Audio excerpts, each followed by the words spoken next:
Subscribe to MR Scary Tales and watch spine-chilling horror stories almost every day. And don't forget to click on the bell icon. I'm much older now, but this happened when I was 7. My parents had to go out of town, so I had to babysit by Bella, who was a good friend of the family, and she had babysat me a few times before. We'd had a great relationship, as her dad was a good friend with my dad. I also had the hots for her. She was beautiful, kind, and smart, and had a thing for crop tops. Anyway, when my parents went out for their anniversary, Bella had to babysit me. We had a lot of fun playing games and messing around. When it was time for bed, Bella was tucking me in, and that's when we heard a noise coming from outside, and then a noise of someone walking into the house. We just assumed it was my parents. Bella told me good night, and then left the room, while leaving the door slightly open and the light on, as I was a little wimp. Anyway, I listened out to hear Bella walking down the stairs, calling out to my parents.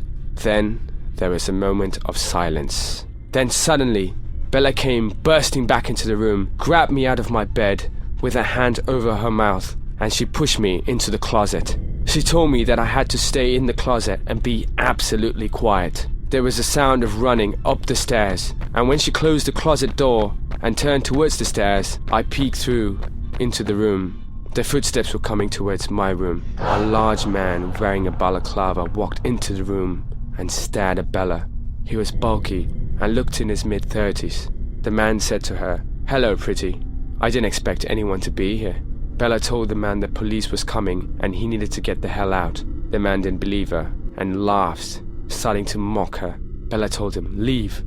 And that's when the man started walking towards her, saying, "I just want to talk. I'm not going to hurt you." Bella shouted to the man to get away, and she started attacking him, throwing several punches. The man just laughed and he yelled, "Come here, darling." And that's when he grabbed her with his big arms and he got her in a big bear hug. He started to squeeze her very tight, and Bella screamed in agony. She struggled to get out of the hug, but it was clear that he was too strong for her. I just sat there in the closet, silent, not knowing what to do. The man kept on squeezing Bella. To me, it looked like it was going to snap her in half. Bella was clearly in pain and couldn't breathe. The man mocked her, asking her if she enjoyed it, telling her how pretty she was. She started punching the man, but he just squeezed her tighter and tighter. He had this big perverted grin that could be seen through his balaclava. This went on for forever, and I thought Bella had passed out. Her arms went limp and her back arched. I could see her eyes closed. I was terrified. I thought she had actually died. The man continued to bear hug Bella while chuckling. Finally, he placed her on the floor and straddled her unconscious body. He looked at her from her face to her belly. He muttered something under his breath and then started kissing her belly button. Luckily, there was a loud knock at the door, along with the voice of someone calling, "Police, open up!" The man got up and ran out of the room, down the stairs. After a few seconds, Bella opened her eyes, and I opened the closet door, shouting her name, and I hugged her tightly. We went downstairs and opened the door to 2 police officers. It turns out my next-door neighbor, an old lady, had stayed up late and saw the man entering my parents' house, after which she'd called the police and then my parents. My parents got home, and so did Bella's. We talked with the police over what had happened. That night, the man was found and arrested. He was just a burglar. After the incident, Bella started therapy and also took up boxing and judo as a means of self-defense. Eventually, she recovered and continued to be my babysitter. However, I continued to think about the man, about what he would have done to me if it hadn't been for Bella.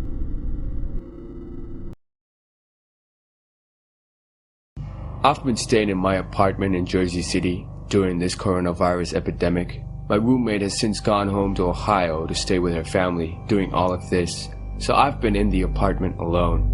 I've been mostly just watching new movies and shows. I try not to go out too much because my city's pretty bad right now. A couple of days ago, I was running extremely low on food, so I had to make a mandatory grocery run. I went to the nearby Trader Joe's wearing a mask and gloves, which considering the insane line and the limited stock, turned out to be a good idea. On my walk back home in the dark, I realized the streets were even quieter than they were the last time I went shopping, just a week before. Suddenly, out of an alleyway, some guy wearing a mask and gloves approaches me. He had a baby, wrapped in a hoodie and a small blanket in his hands. He seemed really sincere, and asked me to let him take his son to my apartment real quick. so he could change his diapers and feed him his food. He swore to me that he was clean and that he just really needed this favor for 5 minutes.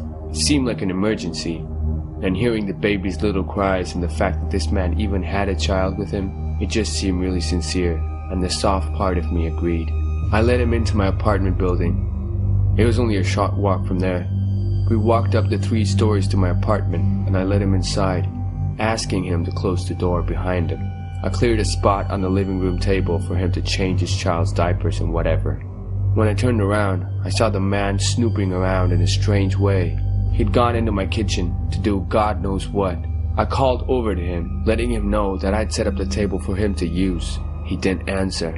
I started getting confused. I walked into the kitchen and saw him looking around suspiciously. But what really confused me was the fact that the man was holding what I thought was his child with just one hand. It took me a second to realize it wasn't a child. It was just a baby doll wrapped in a blanket. One of those realistic ones that can make crying noises. He looked at me and suddenly pulled a gun out of his pocket. That's where things went from 1 to 100 real quick.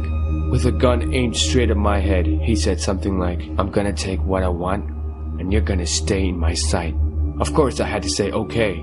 I wondered if it could be a BB gun with the tip painted black. But even if it was, I doubt if I could have overpowered him. I couldn't risk it. He pulled out a big black bag from his backpack and filled it with valuables. My wallet, some of my roommate's jewelry, kitchen valuables, my brother's Xbox, and my iPad. It was sickening to watch, but I was more scared of him pulling the trigger of that gun. He filled his bag and threw the fake baby in it as well. And then he left. I called the cops first thing.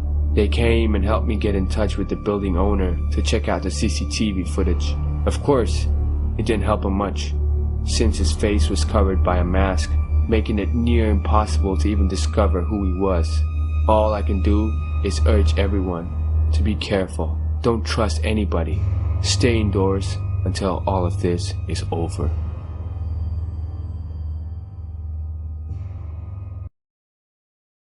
My older sister Jen is 5 years older than me, and the story also happened 5 years ago.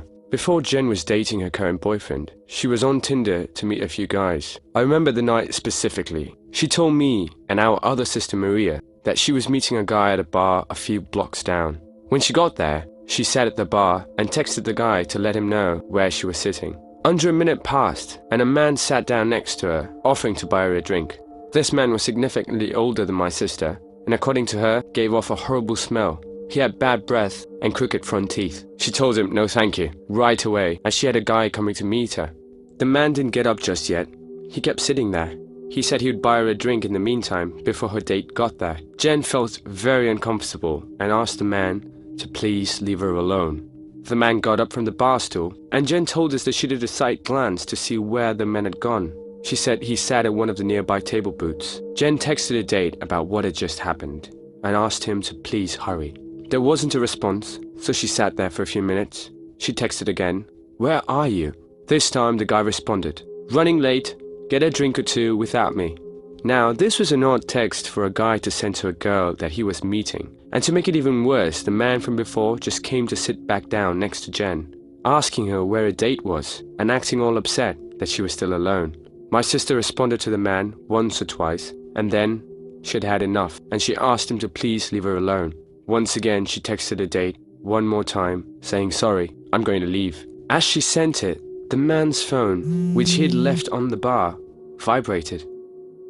My sister immediately put 2 and 2 together, and she said she was going to go to the bathroom. She called her sister Maria, asking her what to do. Maria told her to just leave and drive home. I listened in on the conversation. When Jen left the bathroom, the man was no longer anywhere to be seen in the bar, which I'm sure she found to be a relief. She went straight to her car and started driving home. It's a very linear and short path from that bar, and she was home in probably a couple of minutes.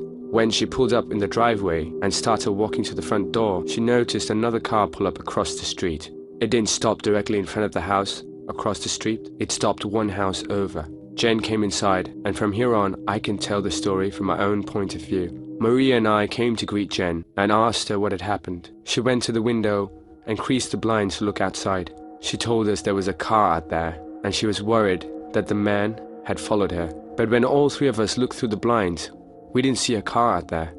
So she told us the unsettling story of what had happened at the bar. Maria did a better job at comforting her than I did. It's a girl thing, I guess. I did tell her that if that man ever set foot near her again, I'd kick his ass. Later on, we all went to our rooms and did our own thing. I was playing Far Cry 4 on my computer when I heard the horrible sound of both my sisters screaming.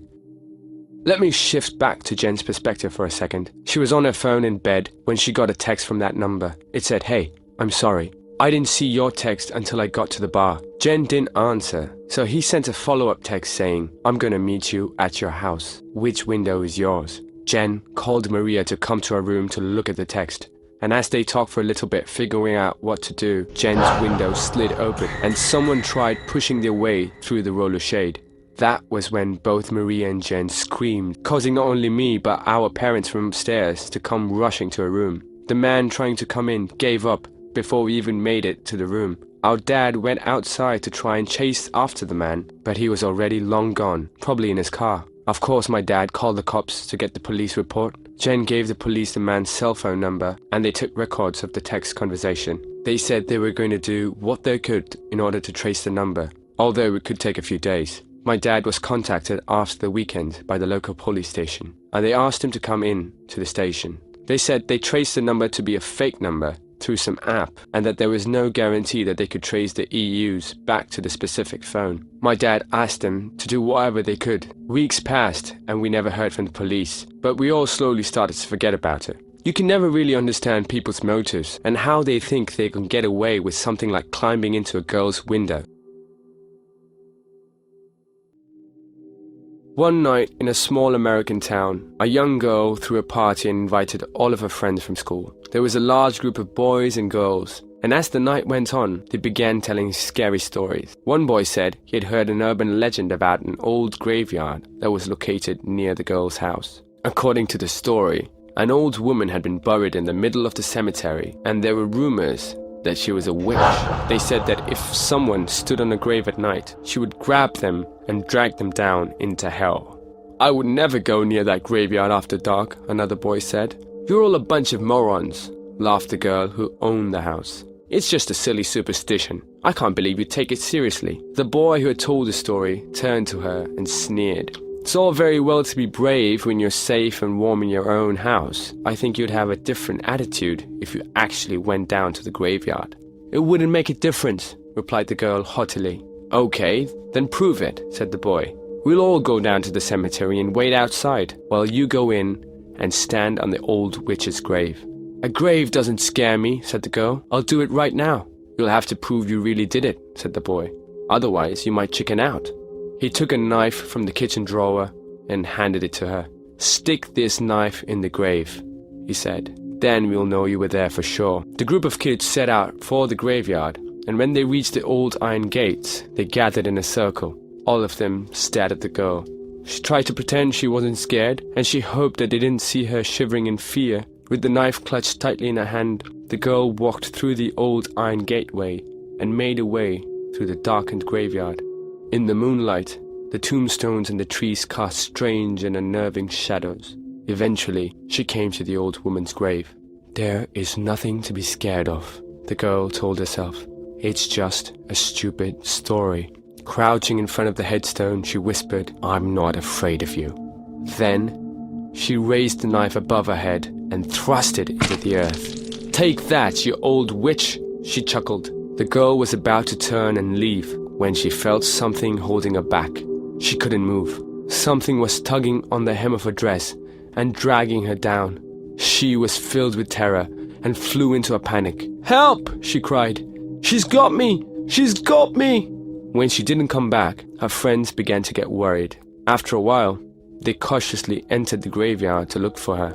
They found her sprawled across the old woman's grave. She was dead, and her face was frozen in a silent scream. Without realizing it, she had plunged the knife through the skirt and had pinned herself to the ground. That was what had been holding her. The poor girl had been so terrified that her heart gave in, and she died of fright.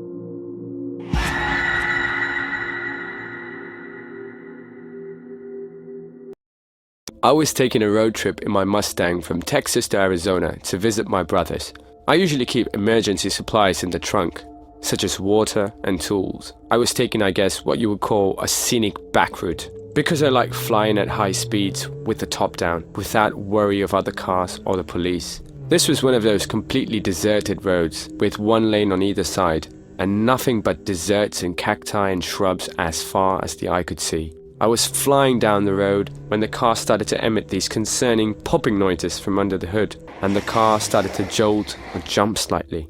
I put a heavy foot on the brakes to bring the car from a speeding 90 miles an hour and then came to a gradual halt. I got out of the car, popping the hood, pretending as if I'd know what to expect or how to go about fixing it. There was no smoke, nothing like that. But I didn't have a clue as to what could be the problem. I got back in my car to try and start it again, as I feared the damn thing wouldn't even start back up now. The car was a #1 Ford Mustang, so yeah, it was an old car, with its share of problems naturally. I tried to call my roadside service company, but then I realized that I didn't have any service this far out in the desert. I was more or less stranded. I hadn't seen a single other car pass me that whole hour I was driving on the road. And I was scared to think how long it would take for another car to pass by. I waited on the side of the road, sitting on my car's trunk, for literally hours, sweating my ass off. My spirits rose when I saw the shine of a car reflecting the sunlight, speeding down the road in the horizon. I hopped off my trunk and started walking and waving my arms out for help. But the car didn't stop, it just zoomed past me. Pure evil. I didn't know how somebody could leave another human being stranded like this. Nightfall came and the hunger was setting in. No cars that passed since the first, and I was trying to fill my stomach with the water bottles I had in my trunk. Eventually, I saw headlights approaching. I had my car's hazards on, but I also waved my arms once more. The truck, as it turned out, pulled to the side, and a fairly large man stepped out. I told him my car had broken down and asked him if he knew anything about cars. But he didn't seem immediately interested in my car. He seemed more interested in asking me if I was alone, where I was going, and why I just didn't call for help.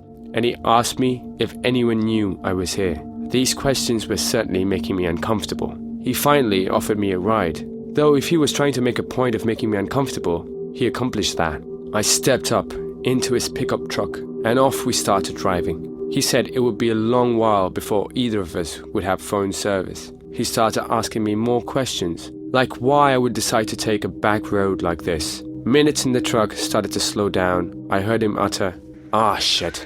He pulled onto the sand on the side of the road, looked at me and said, "This piece of crap has broken down. This couldn't be happening." I looked back at the man and realized he was still looking at me. 5 seconds went by and he was just staring at me. He finally asked me to go and lift up the hood, and he said he would crank up the latch. I can only describe this whole situation as being insanely suspicious. I went in front of his truck with a bit of distance between the front and I, and waited to hear a click, meaning that the truck's hood was unlatched. In my head, I was picturing him trying to run me over, and that's exactly what happened. As I took one step towards the truck to try and open the hood, I heard the roar of the engine as the man was on the gas. If I had reacted half a second later, I would have lost my legs or instantly have been killed.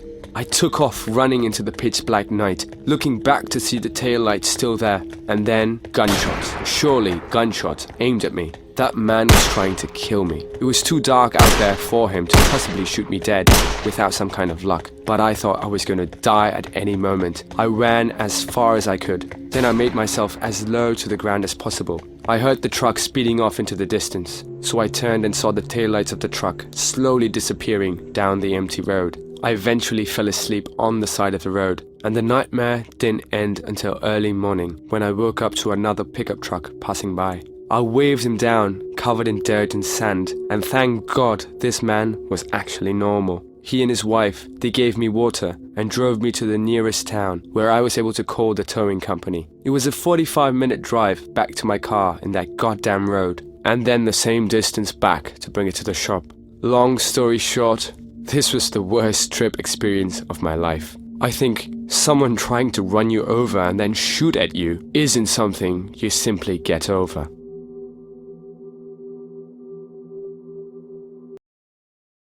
Me and my best friend, both 22, recently spent 3 months backpacking in Europe. We had lots of strange encounters, but this one takes the cake. We had checked out of our hostel and decided to make our way to the international train station to wait for our night train. We had to take 1 or 2 trains to get to the big train station from where we had been staying, since it was in a relatively isolated area with just highways and a gas station nearby. We prefer to get to the train stations or airports early to get our tickets and make sure we don't miss the train. Also, we don't like walking around with our bags for hours. We had a 5-hour wait for the train, so we were both sitting on a bench just passing time on our phones. Around an hour after we arrived at the train station, a police officer came up to us and asked us what we were doing. I politely explained that we were waiting to board the night train. He asked to see our tickets, and I said that we don't have our tickets yet, just our rail passes. He looked at our passes and told us we still need to buy tickets. I thought he meant reservations, as some trains require pass holders to pay a reservation fee. Though I had researched the train we were catching and it did not require a reservation. He told us to come with him, so we gathered our bags and followed him to the ticket office. He told the clerk that we wanted to purchase 2 tickets to Bucharest. I explained that we didn't need tickets and that our final destination was Budapest. He wouldn't listen and kept insisting that we purchase tickets. Finally, the lady in the ticket office looked at our passes and printed us something like a seat assignment. This seemed to satisfy him. The officer told us that we needed to wait in a different area since we were catching the night train. So he took us to a closed-off room with some chairs and told us to stay there. He left, and we both breathed a sigh of relief, thinking that the interaction was over. It's really scary being in a foreign country and having a police officer yell at you. We thought we might get stuck in Turkey. We started watching a movie on my laptop to pass the time. About an hour after we went to the new waiting room, the same officer came in and told us we had to move again. He said to follow him, so we did. He started asking questions like, "What are you doing in Turkey?" and "How do you know each other?" etc. Questions any border control could ask. He escorts us back to the outside bench we'd been sitting on originally. He asked to see our passports and tickets for the second time, and we show them to him. He points out which terminal our train will leave from. He stands by, asking questions for a few minutes, and then leaves. This happens 2 or 3 times. He comes and tells us that we have to move, and asks the same questions, and looks at our passports. At this point, we are terrified that we are going to be detained and not make it to the train. It's nearly time to board our train, so we decide to head over to the terminal. On our way there, he intercepts us as we're about to get on the escalator. He grabs my arm, hard. I look to my friend, horrified. He looks at my friend and tells her, "You go on," and points at the escalator. She gets on the escalator. What else could she do when an officer with a gun gives an order? He waits until she gets a bit away, all the while gripping my arm. Then he looks at me and says, "Are you on Instagram?" I'm stunned. I say yes, and give him my Instagram username. He asks me to type it into his phone, so I do. He lets go of my arm and says, "Have a good trip." I reconnect with my friend and we run to get the train and find our seats. I'm in tears at this point. The whole day's been so scary. I thought we were being flagged as suspicious for getting to the train station early, when all the while it was just some creep trying to chat me up or something. He followed me on Insta and sent a message request along the lines of, "What's up, remember me?" I blocked him. My friend asked me why I gave him my Instagram at all, and I told her I just wanted the interaction to be over and for him to let me get on the train.